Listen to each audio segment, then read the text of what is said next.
देख रहे हैं आवाज टीवी 3 इंडिया न्यूज, जहां हम आपको देश प्रदेश की खबरों से रूबरू कराते हैं। चलिए इसी के साथ आगे बढ़ेंगे और देखेंगे आज की बड़ी खबर में क्या कुछ है। दुलाहारी की इस पावन धरा को सबसे पहले नमन। साथ ही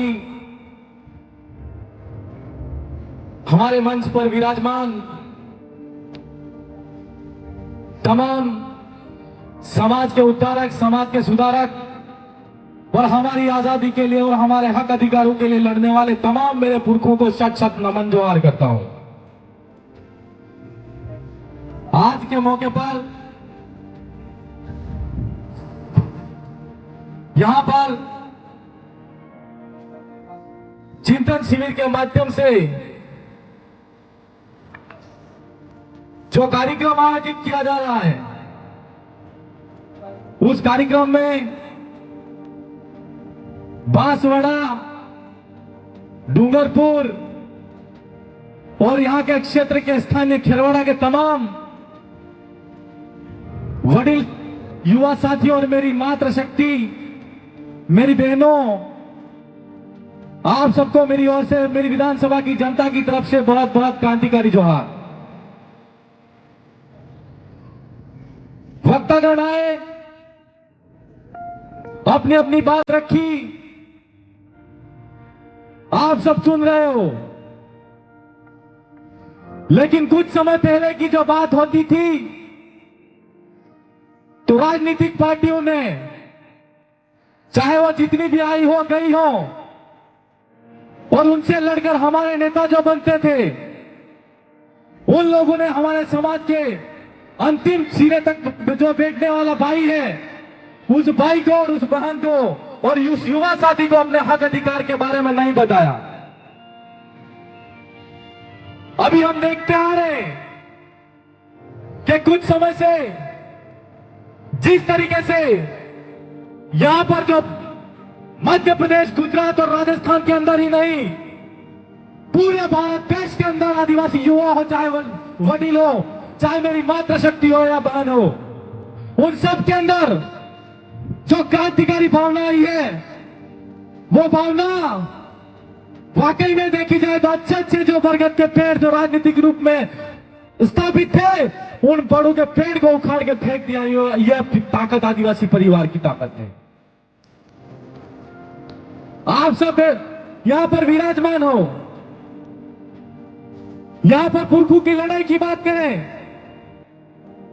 तो आज के मौके पर मैं जिस विधानसभा क्षेत्र से आता हूं, उस विधानसभा के अंदर मानगढ़ धाम है, और इस मानगढ़ धाम का इतिहास जिस तरीके से हमारे द्वारा जो हमारी समाज की सर्टिफिकेट लगाकर जो नेता बन रहे हैं, उन नेताओं ने हमारे जो 1507 आदिवासी 1913 के अंदर मानगढ़ की पहाड़ी पर जो शहीद हुए थे, उनको जो अपमानित करने का काम किया है, उस अपमान का बदला आदिवासी समाज कभी नहीं भूलेगा। यह मैं कहना चाहता हूं इस मंच के माध्यम से उनको। पहले चलाते थे, चल गया, लेकिन अब नहीं चलेगा। मानगढ़ की पहाड़ी पर जिस समय गोविंद गिरी महाराज के नेतृत्व में हमारे जो आदिवासी भाई थे, वो इकट्ठा होकर आदिवासियों के लिए स्वराज्य की मांग कर रहे थे, तो अंग्रेजी हुकूमत ने वहां पर चढ़ाई करके अंग्रेजों ने गोली मारी थी।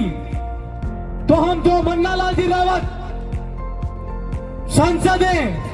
उन्होंने परसों एक स्टेटमेंट दिया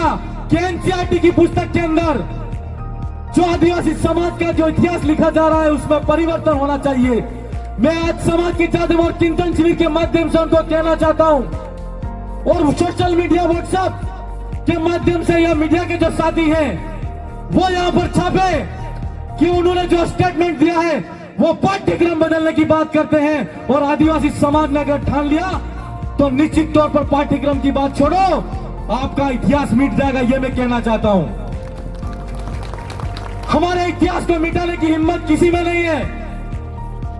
जो हत्याकांड 1913 में हुआ और 1992 के अंदर हमारे क्षेत्र के एक पीएचडी होल्डर साथी थे, उन्होंने पीएचडी के माध्यम से यहाँ पर उन्होंने जो आदिवासियों का इतिहास, मानगढ़ का इतिहास उन्होंने लिखा, तब जाकर यहाँ के लोगों को और पूरे देश के लोगों को पता चला कि जलियांवाला बाग हत्याकांड से पहले भी नरसंहार इससे भी बड़ा हुआ था, वो मानगढ़ की पहाड़ी पर हुआ था। यह कोई छोटी बात नहीं है। और आज कोई अगर राजस्थान की विधानसभा में जाकर या कोई हमारा राजकुमार जी रोज जो संसद में जाकर हमारे आदिवासियों के इतिहास के बारे में लिखने के लिए एनसीईआरटी को कहते हैं या लेटर लिखते हैं, तो एक हमारे ही भाई को जो हमारे समाज का होते हुए आदिवासियों के इतिहास को मिटाने के लिए लेटर लिखते हैं, तो बड़ी शर्मनाक बात इससे कोई नहीं हो सकती। हम ये कहना चाहते हैं, आप इतने संवैधानिक पद पर बैठे, पूर्व में प्रशासनिक पद पर बैठे, किस सर्टिफिकेट को लगाकर बैठे थे, ये हम उनसे पूछना चाहते हैं। आज ये आदिवासी समाज देख रहा है, आदिवासी समाज का युवा देख रहा है। और मन्नालाल जी रावत से मैं पूछना चाहता हूं कि आप जिस पार्टी से आते हो, राष्ट्रभक्ति की बात करते हो, देशभक्ति की बात करते हो, 1913 के अंदर जो नरसंहार हुआ, उस नरसंहार के अंदर हम पूछना चाहते हैं उस देशभक्ति पार्टी से, और आपसे भी पूछना चाहते हैं कि डूंगरपुर का राजा कौन था,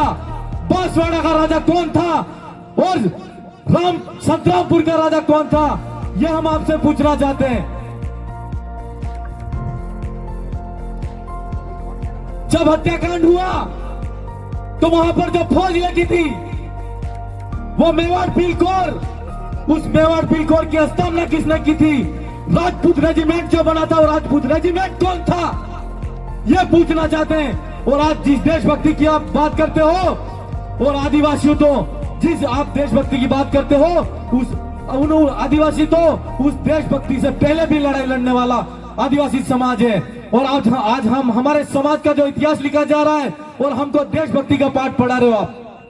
सोचने वाली बात है मेरे भाइयों। आज जिस तरीके से नागपुर से सेंटर चलता है और उस सेंटर से, उस पाठशाला से वो पढ़कर निकले हैं, तो वो उनके ही पाठ्यक्रम की बात करेंगे, चाहे वो विधानसभा की बात हो, चाहे लोकसभा की बात हो। जो उस पार्टी से आता है वो मात्र आरएसएस की जो विचारधारा की बात करता है, वो आदिवासी समाज की विचारधारा की बात नहीं करता है। आज हम इस मौके पर कहना चाहते हैं कि आज हमारे इतिहास के बारे में अगर छेड़छाड़ी करने की बात करते हैं, तो राजस्थान की सरकार को भी कहना चाहते हैं कि राजस्थान की विधानसभा जब चले तो आदिवासियों का जो इतिहास लिखा जा रहा है उसको एक अक्षर को भी मिटा के देख लेना, हम संसद के अंदर क्या करते हैं और विधानसभा के अंदर क्या करते हैं, ये आपको पता चल जाएगा। आप सब तमाम साथी बैठे, इस मौके पर मैं जागरूकता के माध्यम से एक बात और कहना चाहता हूं कि इस धुलाहारी की पावन धरा के अंदर ये ऊंचे ऊंचे जो पहाड़ दिख रहे हैं, ये जो हसीन वादियां दिख रही हैं, उन हसीन वादियों को आप देख रहे हो। वहां पर रहने वाला जो आदिवासी समाज है, वो युग युग से रहने वाला समाज है। ये इतिहास कहता आया है। आज के इस मौके पर आप सबसे मेरा कहना है कि जिस तरीके से फॉरेस्ट एक्ट के नाम से सरकार आदिवासियों की जमीन पे कब्जा करना चाहती है, तो उस फॉरेस्ट एक्ट के अंदर एक प्रावधान दिया हुआ है। 2006 के अंदर वन संरक्षण अधिनियम और वनाधिकार अधिनियम जो बनाया, उसके अंदर संशोधन बिल आया, और उस बिल के अंदर यह आया कि जहां जहां पर आदिवासी इलाका है, उस आदिवासी इलाके के अंदर वनाधिकार अधिनियम की धारा 4 के अंदर जो आदिवासी भाई रहता है, उस आदिवासी भाई को जहां पर फॉरेस्ट लैंड के नाम से अगर सरकार ने जमीन अधिकृत कर रखी है, उस जमीन के अंदर पट्टा आवेदन करने का अधिकार आदिवासियों को है। मैं आज सब तमाम साथियों से कहना चाहता हूं कि इस क्षेत्र के अंदर फॉरेस्ट एक्ट की बात तो हो ही रही है, लेकिन अनुसूचित इलाके की भी बात होनी चाहिए। संविधान का जो अनुच्छेद 244 है, उस अनुच्छेद के अंदर पैसा एक्ट लागू है, और पैसा एक्ट के माध्यम से एक प्रावधान लागू है जिसको हम कहते हैं ग्राम सभा। और मैं आपको इस माध्यम से यह कहना चाहता हूं कि गांव-गांव के अंदर आज तक आपने अगर उस पावर को नहीं समझा है, या आपके जो सरपंच है या प्रधान है उसने भी अपनी ताकत को नहीं समझा है, तो आप ग्राम सभा के माध्यम से ऐसा प्रस्ताव पास कराओ, ऐसा प्रस्ताव बनाओ कि एफआरसी की जो रिपोर्ट होती है, जो कमेटी होती है, वो जो आपकी जो संबंधित उपखंड स्तरीय की जो कमेटी होती है, उसको प्रस्ताव देगी। और उस प्रस्ताव के माध्यम से जो ये हसीन वादियां और जो पहाड़ दिख रहे हैं, वो आदिवासियों के पहाड़ हैं। जो फॉरेस्ट एक्ट के नाम से जमीन जो सरकार अधिकृत करना चाहती है, ग्राम सभा का गठन करके उस पर कब्जा करने की तैयारी शुरू करो, ये मैं आपसे कहना चाहता हूं। क्योंकि हमारे अधिकारों के बारे में कोई कानून का ज्ञाता कहने नहीं आएगा, कोई बोलने नहीं आएगा। जो अधिकार अगर संविधान हमको देता है, उन अधिकारों की जानकारी के लिए संविधान को पढ़ो, और संविधान को नहीं पढ़ सकते तो विशेषज्ञों से राय लेके उसके बारे में हमको लड़ना चाहिए, ऐसा मेरा आपसे कहना है। आज के मौके पर आपको मेरा कहना है, यहाँ पर शिक्षा स्वास्थ्य की बात भी होनी चाहिए, और इस क्षेत्र के अंदर 244 एक्ट की मूल भावना के अनुरूप यहाँ पर 100% इलाका आदिवासियों का होना चाहिए। ऐसा मैं नहीं, सुप्रीम कोर्ट कह रहा है। तो इस इलाके के अंदर जो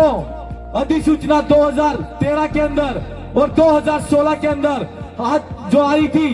उस अधिसूचना के अंदर 45% जो आरक्षण एसटी को है और 5% आरक्षण एससी को है और 50% आरक्षण अनारक्षित के नाम से दिया जा रहा है। और उसके अंदर 50% जो आरक्षण दिया जा रहा है, उस आरक्षण के अंदर आज की तारीख में हमारे जो युवा बेरोजगार भाई हैं, वो भाई बेरोजगारी की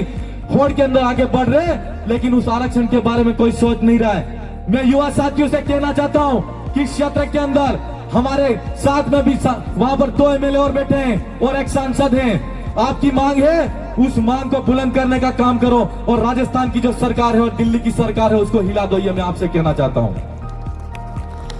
जो जब तक अगर इनके बारे में नहीं लड़ेंगे तो निश्चित तौर पर हम अंधेरे में रहेंगे। हम आज बातें सब कुछ हो रही है, और मुझे ऐसा नहीं लगता मध्य प्रदेश, गुजरात और राजस्थान के अंदर और पूरे देश के अंदर जहां जहां विचारधारा की बात आती है, जागरूकता की बात आती है, निश्चित तौर पर ऐसा लगता है कि इस क्षेत्र के अंदर और देश के अंदर जागरूकता आ चुकी है और आ गई है। लेकिन इस मौके पर एक बात और कहनी थी, जो यूडीए का कानून है, उस कानून का भी आपको पूरी जानकारी के साथ में विरोध प्रदर्शन करना चाहिए। सरकार कोई भी कानून बनाए उसकी जानकारी रखो। मैं इस मौके पर आपके साथ में एक बात और कहनी है मुझे, कि अगर इस क्षेत्र के अंदर चाहे वो जल जंगल जमीन का मामला हो, चाहे हमारे साथ में, तो अभी हमने आपको इस बड़ी खबर से रूबरू कराया। ऐसी ही और तमाम बड़ी खबरों से हम आपको रूबरू कराएंगे, ऐसे ही तमाम खबरें हम आप तक पहुंचाएंगे। बस आप हमारे साथ बने रहिए और देखते रहिए आवाज TV3 इंडिया न्यूज, और हमारे चैनल को लाइक, सब्सक्राइब और शेयर जरूर करें।